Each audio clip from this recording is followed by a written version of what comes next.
Hello students, good morning. आज का जो हमारा लीनियर अलजेब्रा का जो टॉपिक है वो है basis of a vector space.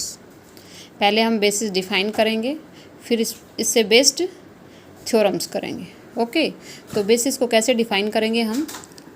Late कर लेंगे, let V F be a vector space, a subset S v1 v2 up to vn of v is said to be basis of v if ये कह रहा है ये subset S है, वो basis है v के लिए अगर फॉलोइंग कंडीशन क्या हो, होल्ड हो। तो फर्स्ट कंडीशन क्या है बेसिस होने के लिए?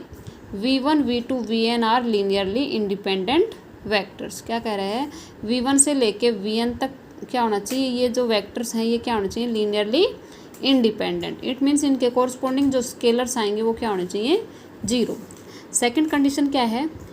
v1 से लेके vn spans v, spans means v is equal to ls। Every vector of v is linear combination of the vectors of s। तो क्या हो जाएगा? वो सेट सबसेट जो है वो क्या हो जाएगा? लीनियरली बेसिस प्रूव हो जाएगा। ओके, फिर एग्जाम्पल्स आते हैं।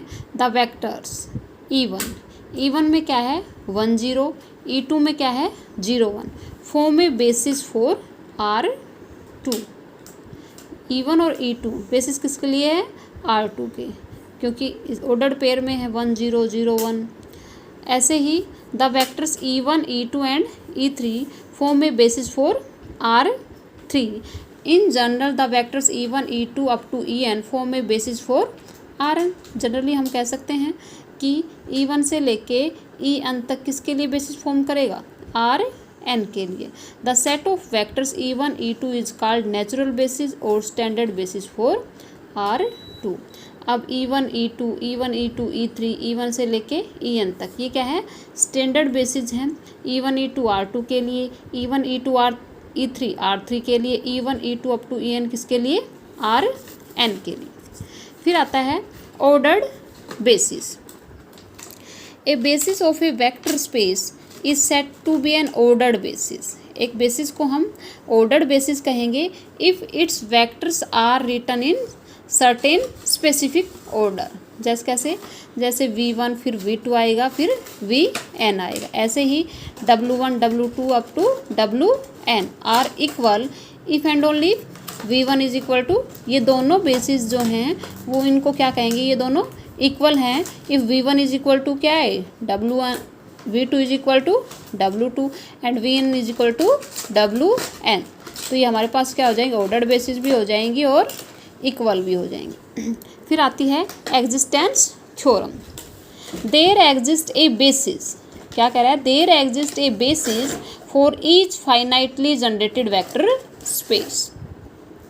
सेकंड क्या कह रहा है? इसी को हम दूसरे तरीके से पूछ सकते हैं। इफ़ S कोई सेट है, उसमें v1 v2 up to vn vectors हैं, spans a vector space v over f, then there exist a subset of S which is basis of v। क्या कह रहा है?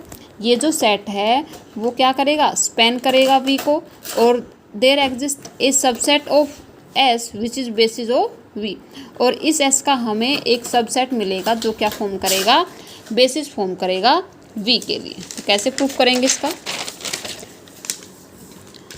प्रूफ करने के लिए हमने क्या किया? If S is linearly independent, अगर S हमारे पास लीनियरली इंडिपेंडेंट है then obviously the elements of S form में बेसिस ऑफ v। बेटा दरवाज़ा खोल के। Then v1 v2 vn form में basis of v। If S is linearly dependent, पहले इंडिपेंडेंट लेके चले थे तो वो ऑब्वियसली बेसिस फॉर्म करेगा। अगर S क्या है? Linearly dependent, then some VR belongs to S can be expressed as linear combination of the remaining vectors v1 v2 vr minus 1 vr plus 1 up to vn। क्या कह रहा है? अगर S linear dependent है तो उसको लीनियर कॉम्बिनेशन में हम एक्सप्रेस कर सकते हैं। Also as each v belongs to v is linear combination of v1 v2 up to vn for some scalars ai belongs to F. तो वी को कैसे लिखेंगे, V is equal to A1 V1 plus A2 V2 up to क्या हो जाएगा AN VN। This is equation first. Since VR is linear combination of V1 up to VN, तो VR हमारे पास क्या हो जाएगा B1 V1 B2 V2 up to BN VN for some BI belongs to F। This is equation number second. Using 2 in 1, तो 1 हमारे पास क्या थी, V is equal to this, value रख देंगे इसमें, फर्स्ट में VR की वैल्यू रख देंगे और VR की वैल्यू हमें सेकंड इक्वेशन से मिलेगी। तो क्या हो जाएगा V is equal to A1 V1 A2 V2 up to AR, ये VR की वैल्यू होगी सेकंड से। ओके, अब क्या क्या V1 यहाँ भी है और V1 यहाँ भी है, तो यहाँ से हमने सेट कर लिया, V1 को कॉमन ले लिया, फिर V2 को कॉमन ले लिया, up to VR up to VN common ले लिया। तो ये हमारे पास क्या आ गया, V1 से लेके VN तक के लीनियर कॉम्बिनेशन में लिख दिया। V is linear combination of V1 V2 up to VN। ये क्या शो कर रहा है, this shows that on removing an element VR from S, the remaining set V1 से लेके VR plus 1 up to VN still spans V, ये span कर रहा है V को। If this subset of S is linearly independent it forms a basis of V।